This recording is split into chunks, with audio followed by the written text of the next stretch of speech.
Nesse momento só se fala nela, Camille Paglia, a intelectual mais polêmica da América.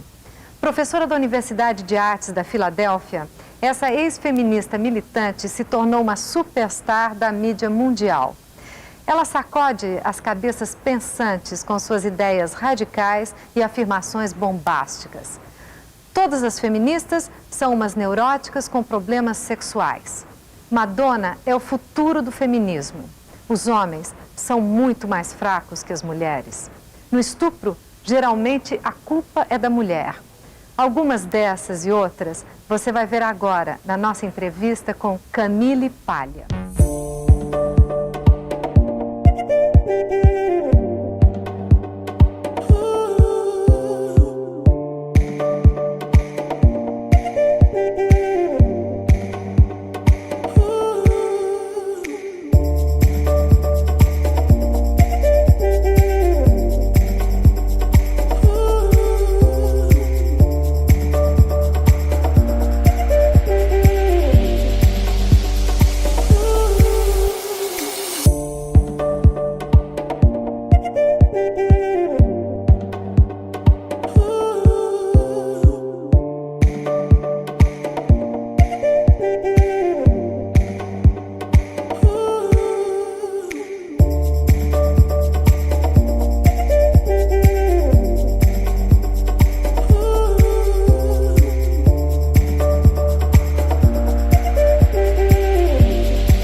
I'm ready. Shoot. Roll them. Roll them. Right. So you said that you are a character now. Yeah. Are you a character now? Yeah. A strong one. Yeah, because in America we have a tradition of these sort of crackpot female figures like Annie Oakley. Like 100 years ago, there was a real-life woman, Annie Oakley, who was a sharpshooter with pistols and who did shows all around the world. Yeah. And I'm like that. I'm like Dorothy Parker. I'm like who had many penetrating one-line, very acerbic wit. I'm like Eleanor Roosevelt. Eleanor Roosevelt was kind of a crank, who went around. Katharine Hepburn. Katharine Hepburn. I'm just like Katharine, or Betty Davis, who's also Yankee from New England and so on. So see, I've caught the popular imagination outside of academia because I'm just this isolated person who goes around and tells people off and defies the establishment and is sort of like a maiden lady. A strong woman. Strong but rather absurd. There's something absurd about my energy level and intensity. Absurd in what sense? Funny. In the common sense? No, it's like I'm like comical. I'm a comical character. Well, but you yourself, nothing comparing with something because it's not absurd to be comical. No, but the fact that I'm just so opinionated. I mean, you see, actually, in Italian culture, we have these like little old ladies. They're 80 years old. They're little widows in black. They have a hairnet on. They run around. That's what I am. And they know exactly what they want. Oh, they're fierce. Yes, they're fierce. fierce. Oh, yes, the widows. And so that's what I'm like. You see, I'm like a kind of nun figure. Like my cousin is a nun. We're going to talk about this. All right. Tell me something about this the end of this millennium now. Mm-hmm. What do you think? What is your vision about the fin du siècle? Mm-hmm. Well, I feel number one, that modernism, which has been a burden on the Western imagination for something like 80 years, is coming to an end. That is the idea that there is no meaning, that there is no hope, there's no belief, that everything is in fragments. I think that is utterly passé. In my generation of the 1960s in America, with our rock and roll, we thought we had killed it, but that it's still existing in postmodernism and Lacan, Derrida, and Foucault. This is evil. It's poisonous. It poisons the mind. It's death. It's a prescription for death. So I think what's happening now at the end of the century, my generation was the first to be totally influenced by popular culture. I was produced by the television generation. I've been listening to rock music for 35 years now, nonstop. You are a very eclectic person. Yes. And you have this mixed culture, that pop culture and mass media, astrology, everything together. All this, and the great art tradition. See, I'm the first, I think, to be able to finally make one big panorama showing that popular culture is not a break from the great Western past, but a continuation of, in fact, a revival of the buried pagan elements in Western culture. So I have united in one system of perception the most ancient artifacts of human history, from cave art to ancient Egypt to Greece, to unite that with the Rolling Stones, with soap operas, with television, and so on. And I think that is the great bequest of my generation. Unfortunately, so many members of my generation that should have been my peers in producing great works knocked themselves out with the drugs. The drugs destroyed my generation. But do you think this mix, why shouldn't they take it seriously? I mean, you know, there is a part of intellectual stuff they say, oh, this is not serious because it's too, you said, I am proud of being in Playboy magazine, from Playboy magazine to Greeks. Right. You see, and the thing is, the people who talk like that are either born before World War II or they've been brainwashed by people born before World War II. So often today in the Ivy League, at Harvard, at Yale, at Princeton, you get this like negative talk about television coming from the Frankfurt School. We're talking about 1930s kind of ideas from Germany. Give me a break. We have America, you know, I mean, this is like, look how many years later this is. We have the right to create new paradigms, new ways of talking about popular culture. So to me, I never use big abstractions or language that looks down at it, has contempt for popular culture. I'm trying to find a language that describes our sensory experience of like what I call the trash and flash element.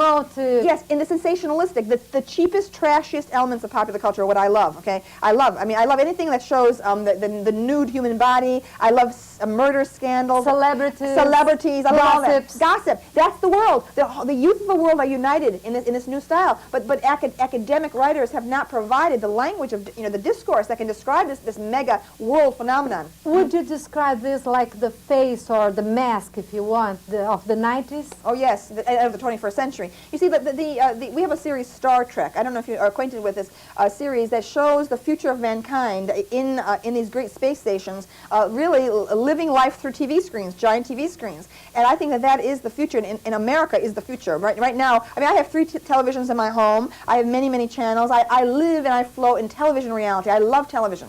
And tell me, in this mix of everything together, talking about relationship, about marriage, we still have a conventional marriage, for instance, the same bourgeois roles. You are from the 60s generation. Right. What has changed? Well, in America, my generation of the 60s rebelled against the 50s conformism, a period when there were very rigid sex roles, and women had to, like men, be deferential to men, and their whole meaning and value in life was in terms of men. Now, I rebelled against that. Early on, I was born in 1947, and I was unusual, highly unusual, in wanting a career as a child. And at first I thought I was a lesbian and so on. For 20 years of my life, I lived as an open lesbian, even though my dating life was zero. Okay, I could, and lesbians don't really like me, and now I'm officially bisexual. But the point is, I have lived my life away from men. That is, I'm attracted to men. I may sleep with men, but I've never lived with a man, and I've never been in service to any man. So my record in terms of confrontationalism with men is better than any leading feminist. Okay, that I'm challenging, like Gloria Steinem or Susan Flutie. Their record with men is far worse than mine. They have been weak toward men. I mean, that's why I can give men a break. I can be nice to men because I've never been weak or exploited by men. I've drawn that line. And the thing is, I think that my generation tried to break all the old formulas on rules and stereotypes. And now, I think in the 1990s, we're looking back again and realizing that this breaking of all the old forms has not brought happiness. And that in point of fact, there is something that is female, there is something that is male, and that maybe there's a loss of identity when people try to merge the sexes and make say, oh, the sexes are exactly the same. We should look for androgyny. Now I think we're in a period of the 1990s. Each gender is looking for its own identity, and the way I'm saying we have to do it is look to the past. Instead of saying, no, we're making a sharp break with the past, looking at the full range of human experience and trying to find out what we have been as genders. But I mean, the same marriages, the same jealousy rules, the same stuff? Well, see, I think that we have to look closely at what love is. It may be that before feminism, okay, that women actually had more freedom among themselves. There was a world of women in a world of men. And actually, people were happier than they are now. When we have men and women demanding happiness from personal romantic relationships, oddly enough, the more we demand that happiness and fulfillment and equality, the less satisfied we feel. So I'm saying that possibly the sexes are at war. Maybe that's the permanent condition.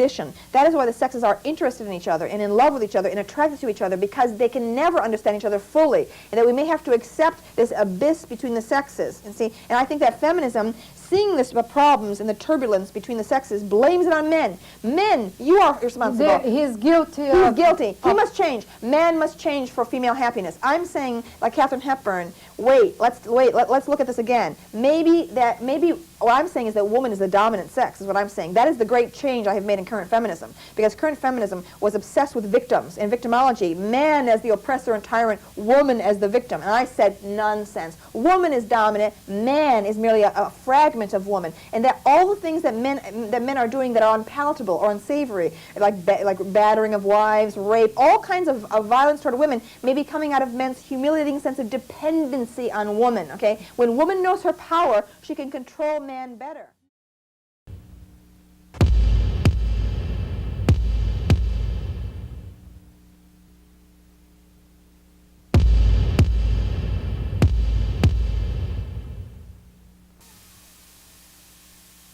After centuries, Camille, why sex is still a hot subject? We are sexual in our animal natures. We are half animal, half spiritual, okay? There is a tension built into us as human beings between our consciousness and our spirituality and this body, which has its own laws. The body is very unruly. We still don't understand hormones. We still don't understand mating rituals or the way nature... The primal... There's a primal drive, an instinctual drive that sex is, that may not be fully integrated, okay, or is not possible maybe to harmonize, okay, our animal bodies with our spiritual minds, and that there's something going on. The Catholic Church for centuries, see, I rebelled against the Church. I hated its dogma in the 1950s and so on, but it may be that the Catholic Church was able to organize these energies better, okay, this idea that, oh, the Church is simply anti-sexual, this is so passé, and so on, maybe there is something turbulent and Dionysian and uncontrollable, all right, in our sexual natures that religion helped to contain, to control, to restrain. But this caused also lots of problems. Tremendous problems. Conflicts and so on. Tremendous conflicts. But now I look at my own life and those of my sexually liberated friends, and I say, who is happier, the people that I know who are sexually liberated, or the people who are my relatives who are still very conventional and religious and have settled married lives? And I have to say, in terms of happiness, okay, the people who I know who are most religious and have most faith as Catholics are happier than those of us who have thrown over all the old conventions and norms. Well, this is something, the happiness is something so... Right. It's not easy to... But no. Anyway, don't you think it's funny, after all this knowledge, that people are still tortured, as you said, by sex? That's right. It's interesting. 2,000 years after Christ, okay, we still have no answer to any deep question about sex. No. We are still as up in the air as Aeschylus or Homer or Thomas Aquinas was. Okay, this is what I'm saying in my work, that feminism claims it has the answer to the sexual problem. Men are the problem. Patriarchy is the problem. When you make men behave according to what women want, there'll be no problem. Nonsense, I'm saying. It's far more complex than that. But people today are more afraid of sex. Mm-hmm. Besides the AIDS. Yes. I'm not talking about That's correct. I'm talking about the personal stuff. That's correct. Right. That's exactly right. We of the sexual revolution thought it was going to be very easy. Okay. We thought we would simply throw over those old rules and everything would come naturally, but it hasn't. On the contrary, we are still totally in the dark about sexuality. But they are afraid of sex or afraid of feelings of love or what? Our whole idea of personality in the Western sense is very brittle. It's very sharp-edged. Okay. And I think that's what we've done. We've created these rigid Apollonian personalities, and then Dionysus is this huge stormy force out there that threatens to break into, to disrupt, and to shatter our normal selves. So that's why I think we have to go outside the Western tradition. Again, look to Hinduism, to Buddhism, to discover other ways of understanding sexuality and nature. Mm-hmm. You talked about a war between men and women. Mm-hmm. What is this war like? It's coming from the fact that every boy is born from a female body. Okay, no, every boy has to escape from the shadow of his mother to become a man. No woman ever suffers from the kind of sexual anxiety that every man suffers. Okay, every time a man has sex with a woman, he is being drawn backward through time, regressing with this magnetism back toward the womb from which he came. I think there is anxiety under every single act of intercourse that a man has with a woman. This is the war? This is the reason yes, of the war? Yes, and it's coming from nature. He is against this instinct? Well, no, what it is that he has been born from this great goddess figure that is his mother, okay? Mm-hmm. and he has to break free of it to become a man, but there's always the danger he can fall back into it. If for example, a man becomes impotent, okay? He has all kinds of memories of being totally under this woman's power again. I think men fear women enormously. See, feminism says that men hate women. They speak of misogyny. That is not true. I think men fear women. That is part of the whole mystique of sexuality. See, that again, I think that men worship women but fear them. I hate this thing which feminism is obsessed with, that men look down at women, insult them, and degrade them. I don't think the exposure of any nude female body is degrading. Not at all. I think men are in awe of the female body. And you said that men and women misunderstood each other because the sexual desire is different. What is the difference? Well, I do feel that there's a tremendous hormonal difference. As far as we know, men have 8 to 20 times the level of testosterone that women have, okay? And it seems fairly clear from the evidence that if you inject male hormone into a woman, she'll have a tremendous surge of sexual desire. And similarly, if you inject female hormone into a man, as you do when transsexuals are taking pills, okay, you know, to dose themselves, you see a falling of sexual desire. And you see, I think that that's true. And that not only that, but that men's sexuality is concentrated in one area. It's compartmentalized. Women's sexuality is diffused throughout her body. It's all over. All over the body. Yeah. But are you trying to say that women have less sexuality than men? I think that men are more driven, okay, by a mechanical and kind of almost abstract and amoral sex impulse. I think it's in nature's best interest to have men be promiscuous. When I was in the 60s, as a college student, I thought that the double standard was a false rule of decorum that had been imposed by men on women, and we were determined in the 60s to break that. So I tried to be promiscuous as my men friends, and I failed. I failed because I began to feel that nature does not want women to be promiscuous, okay? That there's something in a woman that says, keep the birth canal clean, you see? And so what my male friends would say to me, well, what's the problem? We're having all this sex with other men and so on, and they would say, we're having all this sodomy with other men. I say, I'm sorry, you know, having anal sex is not the same thing as having vaginal sex, okay? That is when a gay man is sodomized, okay, anally, he is not invaded into the secret cell of his inner nature, okay? A woman's identity as a sexual being is her womb. It is the vagina. It's not the same thing as anal sex. I'm sorry, it isn't. And so I began to feel that, here's my conclusion after so many decades, I'm 45 years old now, and I concluded that a man can be promiscuous his entire life and be a rational and lovable and honorable man. If a woman is promiscuous in her 30s, as opposed to an experimental stage in her 20s, okay? If she continues to be promiscuous in her 30s or 40s, there's something wrong with her. She's a neurotic. I believe that now. And that is not something coming, I don't think, from any social standard. I think it's something from nature. But what do you mean by promiscuous in a woman? I mean, in the way one would be in college, one-night stands, like several times a week. Like, for example, gay men in their 40s, okay, can have 3 or 4 different sexual encounters in the space of a week. They can just go out to a bar and have several encounters, and that's it, okay? And a woman? I see nothing wrong with that. I mean, I don't see that they've lost anything by that, okay? They really haven't, because they've never allowed any penetration into their deepest identity. A woman who is having sex with strangers, 3 or 4 different strangers every week, and not being paid for it, because I honor the prostitute. I honor the prostitute. I'm saying a woman who is unpaid, who just is doing it for fun, she is out of control of her life, okay? And I conclude that from my observations. I feel it's really true. There is a reason for the double standard.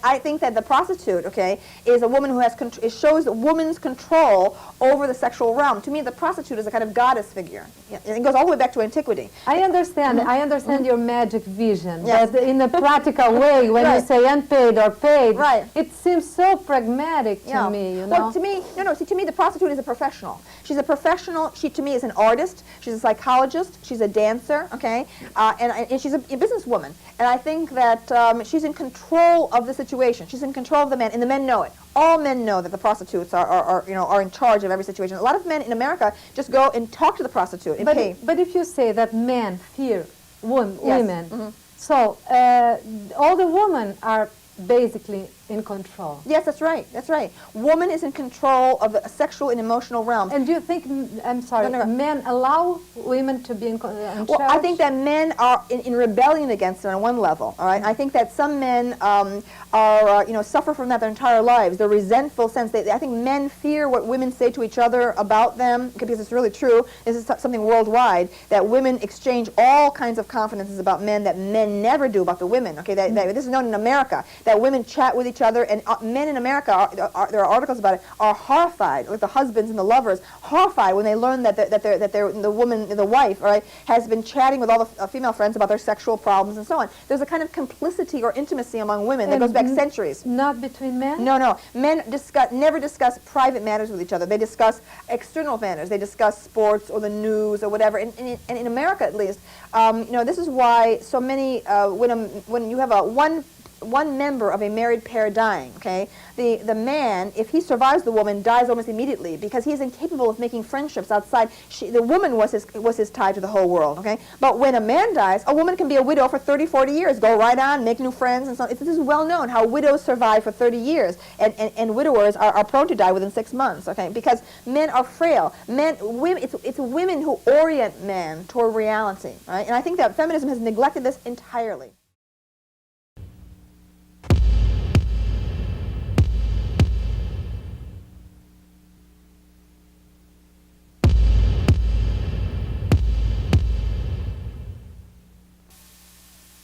I don't get along with men on the emotional level. I'm attracted to them physically. I feel a mating thing that's absolutely instinctual. I'm extremely attracted to masculine men. Mm-hmm. But I don't get along with them because men always try to boss you around. And you know, I'm one of the most aggressive women in the world, right? I hear all these years I had that book, Sexual Personing, in my head. Can you imagine trying to have a date with a man who's trying to argue with Camille Paglia about religion, about art? I mean, even now, 3 years after my book is out, right, in America, people still don't understand my book. So this has made it impossible because women, when you date women are not concerned with arguing with you about philosophy, about things. Men have to win every argument. So now my relations with men are much better. Since I appeared with the book, men are in love with this dominatrix persona that I have. I receive love letters from all over the world, proposals of marriage, name it. Men love this now that my superiority has been established. Was your first sexual relationship with men or with women?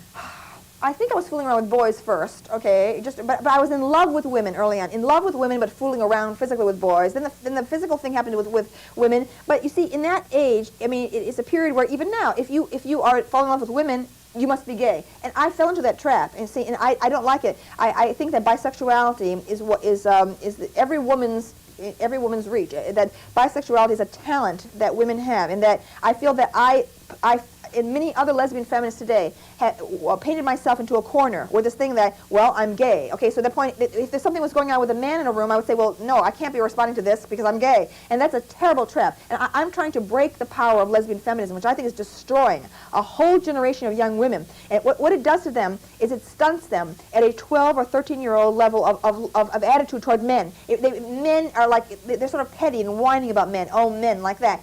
It's part of an adult woman's maturity to accept her sexual power over men. So I'm not saying for women to stop sleeping with women or stop being with women. I'm saying accept the fact that lust that men direct toward you is not an insult. It's a homage. Lust is the homage that men pay to women, okay? And stop going around trying to censor everything and saying, oh, like right now, the Sports Illustrated swimsuit issue, the annual issue, the feminists are up in arms, okay? This is degrading to women. What is degrading to women? To see a beautiful woman against nature. What is degrading? You know, but we're honoring. I mean, any man looking at that issue doesn't look, oh, look at that woman. They're not looking down at her. They feel awed. They know that if they were in her presence, that they would know what to say. Why do you think women have this kind of censorship against this nude or why? In America, it's an Anglo-Saxon Puritanism that we are still under the influence of. England has it, in America has it. I, as an Italian, Madonna as an Italian, we have a Mediterranean sense of beauty, of sensuality. Art is in our genes, okay? The sense of beauty. The word beautiful was the earliest word. I remember my grandmother would say, bella, bella, this is that. Beautiful man, beautiful table, beautiful flowers, okay? And I think that there's a phobia about beauty in England and America that came from our Puritan background. It's appalling, and it has produced a lot of anti-art bias in current feminism. We have someone like Gloria Steinem who says that Picasso is not a major artist. He's not even an artist because of the way he treated women in real life. We have Philistines in charge of the feminist movement. There can be no feminism, okay, without honoring art. That's a revolution that I'm bringing about. You said that you are very powerful in your career and in your thoughts, mm-hmm. but your personal problem or your sexual emotional problem are messy. Oh, terrible! Yes, Freud says there are two areas of life: to work and to love. And mm-hmm. in the area of work, I am superb. I'm a colossus. Okay, but in the area of love, my life has been a disaster. I've had 3 relationships with women, major ones. All right, but they all failed in some way. I've tried to have relationships with men. I don't think it works for me because I'm too independent. And I think that, here I am, sex diva of the world, and I have as much trouble getting a date as Madonna. Madonna has that trouble too. Our dating life is terrible, okay? And I think that that's a problem that every very talented and assertive woman faces actually in history. Because, I mean, you have so many examples. The great women novelists and poets have tended to be either unmarried or, if they were married, childless. There are very few examples of great, like you have Jane Austen, the Brontes, you know, Emily Dickinson, Virginia Woolf. You know, she was with her husband, but it was kind of a white marriage and so on without sex. And so I think that women really do have a problem integrating career obsessiveness, you know, with a satisfactory love life. If you're a man, you can simply marry a wife who supports you. You said also that the feminism, the feminists are they have a kind of sexophobia. Yes, they do. In America, they do. Okay, and you see, what I'm saying is it's much bigger than merely sex. I'm saying that it's part of a hostility to beauty and to pleasure and to art that is part of our heritage. And sex has gotten swept into it here. But it's appalling what our smartest young women are learning at Harvard, at Princeton, at Yale, at Berkeley. It's appalling, the poison propaganda that's being injected into their minds, where you have women, like a woman at Princeton. I went to a lecture by this woman professor at Princeton, feminist professor. It's in my book, where she has these beautiful images from fashion magazines of the moment. She puts them in slides on the wall and uses words like amputation, mutilation, decapitation, and all these young sex women, object. awful words. It's psychotic, okay? And I'm trying to liberate young women, okay? This is why so many, 85% of young women in America don't identify with the word feminist, okay? Because feminism has become, it's fanatical, it's obsessive, it is unsophisticated, it's provincial, okay? And feminism deserves better than this. 200 years of feminism go back from me, all the way back to Mary Wollstonecraft, okay, in the late 18th century, okay? And I will not accept how a bunch of New York, you know, establishment feminists tell me, okay, about the history of feminism when they are the ones who are injuring it. They are damaging it in this country, okay? And I'm the rescuer. I am the avenger. I am the avenger for hundreds and thousands of women and men who have been harassed and silenced, okay, by these Stalinists. They are Stalinists, okay? And so they try to destroy the sexual power. That's right. Yes. And of a woman, of course, and to dismiss the femme fatale, as you said. That's exactly right. Before I published my book, the idea of the femme fatale was considered by current feminism to be part of the baggage of the past. Why? See, why? No, because to them it's misogyny, men's hatred of women, the femme fatale thing. Because these women are career women. They don't feel comfortable with the idea of women having sexual power. They're not comfortable with their own sexuality. Now, see, what I've done is I have said we cannot understand who we are as women until we look to the entire past of the mythology of the world. Because in my research over all these decades, I saw that again and again and again the femme fatale motif appeared, okay? And right down to Basic Instinct, okay? That is the movie Basic Instinct, which was attacked by gay activists, by feminists, and so on. I found a wonderful movie showing woman's dominance in the sexual realm. The scene in which Sharon Stone sits there with the male interrogator. And she moves the legs and shows the sex. Flashes her sex. The men are reduced to jelly. Here she is in the citadel of male power with all these male authority figures, and she reduces them to jelly. She's so confident. That is a very great moment in history of women. But I didn't understand why. You didn't explain exactly why, specifically why the feminists are so uncomfortable with this woman, the beauty or the object of desire or the sexual stuff. In my analysis, okay, and I'm still working it out, I believe it is a white middle-class problem in this country. I noticed that African-American women don't have this problem. Latino women in this country don't have this problem, okay? What we have here is symptomatic of the crisis of the white bourgeoisie, in my opinion, okay? And that's what we have to analyze. Middle-class personality, as defined in America, it's the heritage, of course, of what was going on in Germany and in France 100 years ago, but nevertheless, it's extraordinarily sanitized and sexless. In my opinion, a lot of these major feminists have in some way suffered from an early relationship with a man where they, the women, were weak, okay? Karen DeCrow, for example, the former head of Now in this country, she just was an ordinary housewife. She worked her husband through law school, okay? Suddenly, when he became a lawyer, he dumped her. He dropped her, okay? He went on to another younger woman. She was enraged. She became a feminist, okay?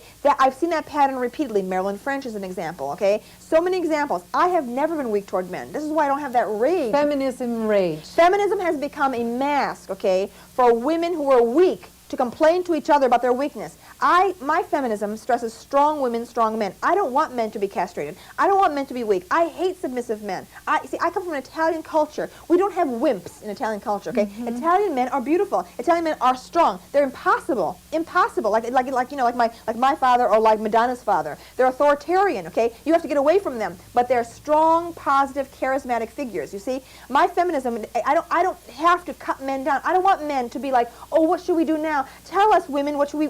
women should not be defining men. It's up to men to define who they are, okay? I don't like a feminism that wants to make men like women. Because a man will never be a woman. Women will always get along better with each other than they do with men, okay? You see, that's what I'm saying.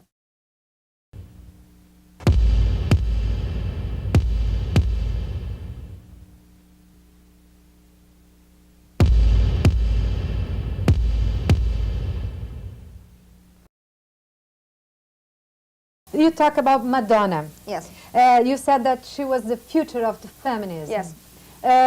Can you explain it better? Well, I feel that Madonna has been, unfortunately, Madonna is in a low period right now, okay? And Madonna's recent work has been very poor. Her book, even though it sold a lot, was terrible, okay? It was badly put together, very boring and derivative. Was it erotic? Not for me at all. I thought it was extremely boring. If I had been able to help her, I could have helped her in 3 hours. I could have saved that book, okay? Tell me how? Oh, it's a mess. The book is a mess. The book is just thrown together. The images are just thrown together. Color is used chaotically. I wrote a bad review of it for Us Magazine. What would you do? I would have said to her, Madonna, okay, I would have said to her, first of all, these verbal things, word things that are in there, they're interesting, but they need work, okay? They need work, they need to be developed, okay? So like a teacher with a student, we'd work on them, okay? And then I'd say, now, do not use all these different kinds of typefaces. That makes no sense. Don't just throw, like confetti, throw typefaces at the page, okay? You should have one typeface for the voice. It should be one voice.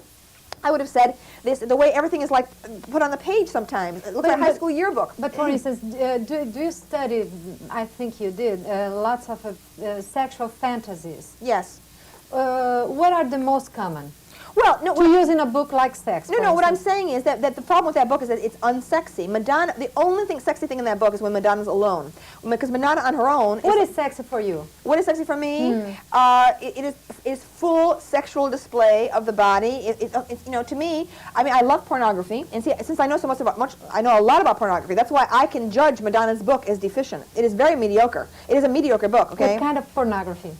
I love the most explicit pornography, absolutely the most explicit from the whole history of mankind. I love to look at like, you know, pornographic Greek vases, at pornography on the front of Hindu temples, at Rabelais, you know, illustrations, and you know, Aretino. Pornography turns you on? Yes, absolutely. Right down to the grossest and cheapest examples of pornography from today. I love it. I love it. Yeah. And you said that a woman is usually to be afraid of being sexy, because she thinks that the other women are going to kill her. You know, she's afraid of the envy of the others. There is a competitiveness among women, there's no doubt, okay, for men. I think there are a lot of tensions going on, and feminism says, oh, women are all sisters, and they should, you know, and I'm saying, again, we cannot underestimate the power of sex. Sex is an enormous driving force, and it may be irrational. It's instinctual. And I think the competitiveness among women for men, or among men for women, is something that may be coming from nature, and that we may have to accept competitiveness and aggression as part of human behavior. That's what I'm saying in my work. So it's natural. It's something. It's natural. But can you trust a woman?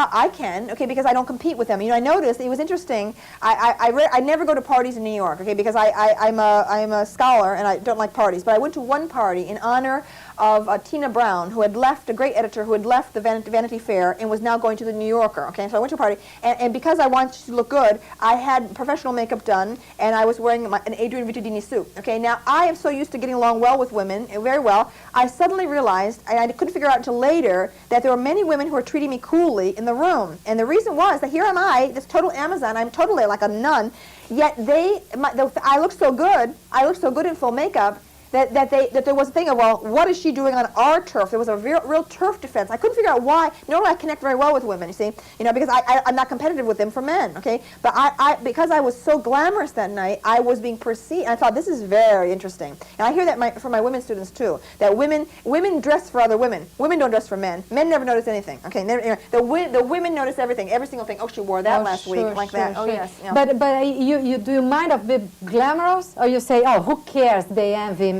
As long as you were fabulous. I call my feminism drag queen feminism, see, because I learned how to be a woman from drag queens, okay? See, that's my attitude. There's a great movie based on a book, Anti-Mame, okay, that has the glamorous Anti-Mame and then the very clerical and dowdy Agnes Gooch, her secretary. And I feel those are the two parts of my personality, okay? And I feel like a drag queen. I dress up to be a woman, and then I can do it like for a day, be queen for a day. But then I go home and I put on old clothes and I just like knock around. I don't feel sexy. My real self is not sexy.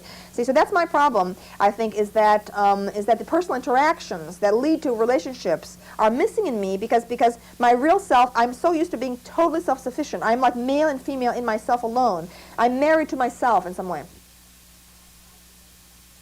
If I knew when I was 16 and trying to date, okay, if I knew then what I know now about men, my dating life would have been a lot better, okay, because I thought that men were tyrants. I did, at age 12, 13, I thought men are terrible, men are tyrants, and they're always making women suffer and they're using women. As the decades went on, I began to see that men are frail. The male ego is very fragile, and they are weaker than women. Much weaker, and that women are supporting them out of their maternal love. And now see that the strong relationships between men and women, the women are actually building the men's confidence day after day after day after day. Men need maintenance. Men need tending, like a plant, okay? And I begin to realize that my failure in relationships with men comes from the fact that I will not nurse them. I don't like to nurse them. I'm not a nurse, okay? I'm not a mother. And that's what's missing. I'm attracting them sexually, but I don't have any nursing ability. See, and so I now realize that the maternal woman is the dominant sexual persona of the universe, and that everyone knows this except feminists. Only the feminists don't know this. Men know it, and women know it. I believe this is true worldwide.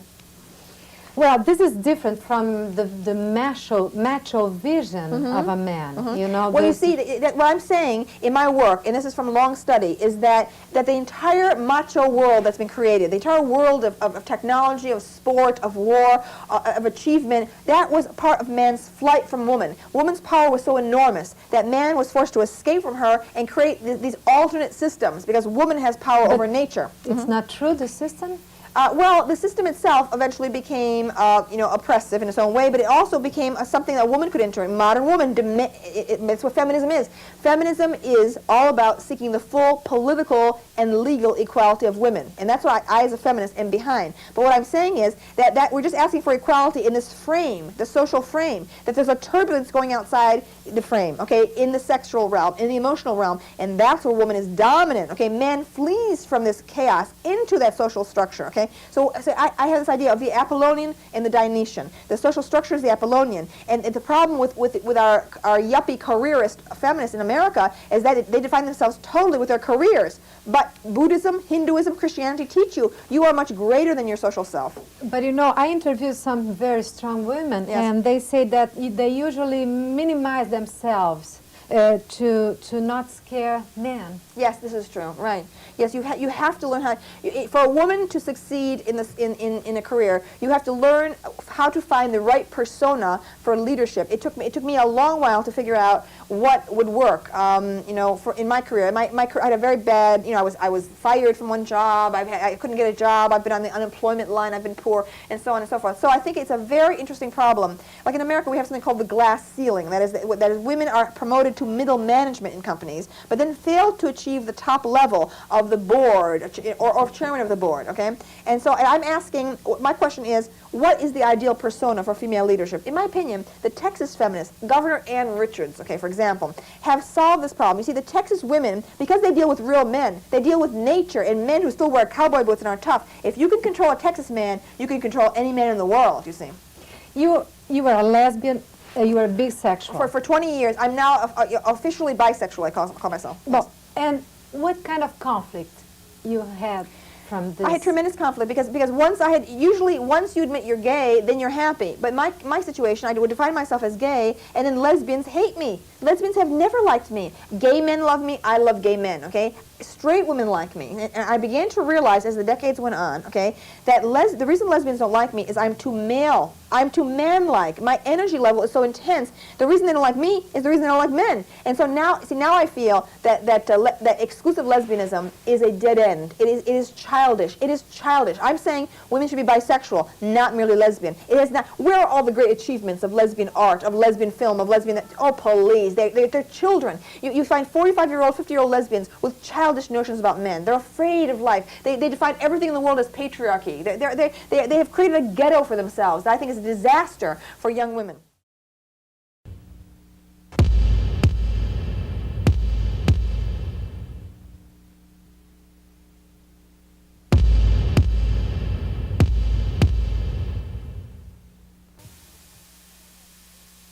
You said that gay men seek sex without emotion, and lesbian often ended up with an emotion without sex. Correct. Why this difference? I feel that lesbians are really looking for their mothers, okay, and they're falling back into an infantile state, pre-sexual state. That's why they bond and fuse with each other, and they found their mothers in each other. Gay men are seeking to escape their mothers, okay, the power of their mothers, okay. Whether they love their mothers and honor them or hated their mothers, they're seeking to escape from a woman's power. And I think that in that movement away from women, gay men have contributed so much to culture. I love gay men. I have such identity of sensibility with gay men.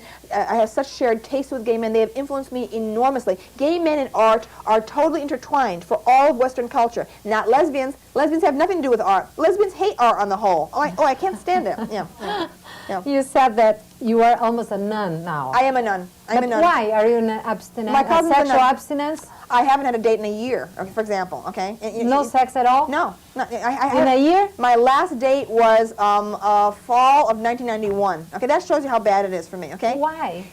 Who can explain this? I think that fates give you talent in one area and then they deprive you in the other. But you see, I mean, here I'm looking.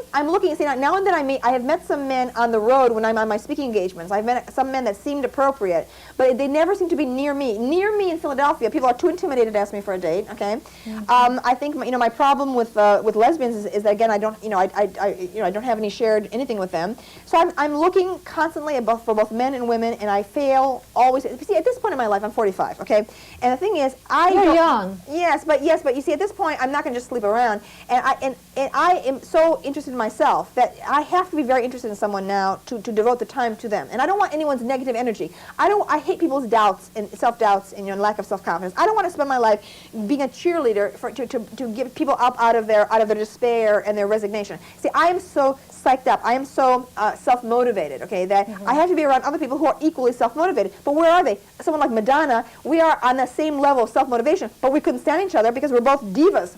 Two divas are not going to get along. So, see, basically I need a wife, okay? If I were a man, I'd have a wife who was like 20 years younger than me, who was devoted to me and kept my house for me and just basically fell into my, my lifestyle. That's impossible.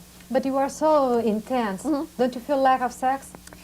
Well, I think that because my personality was formed kind of in the pre-puberty period, okay, I think that I'm completely sexual. I mean, my entire attitude of life is sexual, okay, and I'm so playful, and I'm so sensory in my attitude toward food and toward laughing and toward energy and so on. And I think that I'm just completely self-sufficient, and that is true of many artists in history, Michelangelo, Leonardo, but they were depressives. I'm not depressed at all. I'm always upbeat. Yeah. Yeah. And are you never wrong? I am never wrong in my work, but I am always wrong in love. Why you're never wrong in your work? Because I am a careful scholar. You see, by the time you get to me, I've been several decades of work. At this point, when I make a statement, it's usually the result of so many years of study. I understand. And why are you wrong in love? Well, because Dionysus is as I said, is a maelstrom. The Dionysian is no picnic, okay? Because it's the whole realm of the irrational. I can't control it. I mean, and so when I'm in love, I completely fall apart. Completely, I turn to jelly. It is awful. It is pathetic, which is one reason why I'm very careful, okay? Because I don't like how I get into this. I mean, I become addicted. It's like an addicted thing. I mean, here I am very happily going along from day to day, pleasing myself. Then I'm in love, and now I have to see the person every day, and what are you doing and what am I going to see? I mean, I hate that. I hate that. Obsessed. Yes, I become dependent and obsessed, and I dislike that. I love my autonomy as a woman. And are you in love with yourself? I am totally in love with myself. I have called it the romance of the century. Yes. That's great, All right. Camille. And your audience is also in love with All you. right, thank you. Thank you very Well, thank much you for very- this interview. It's been a pleasure. All right, great. All right. All right. Nice to Thank meet you. All right, you, great. Nice to meet Camille. you.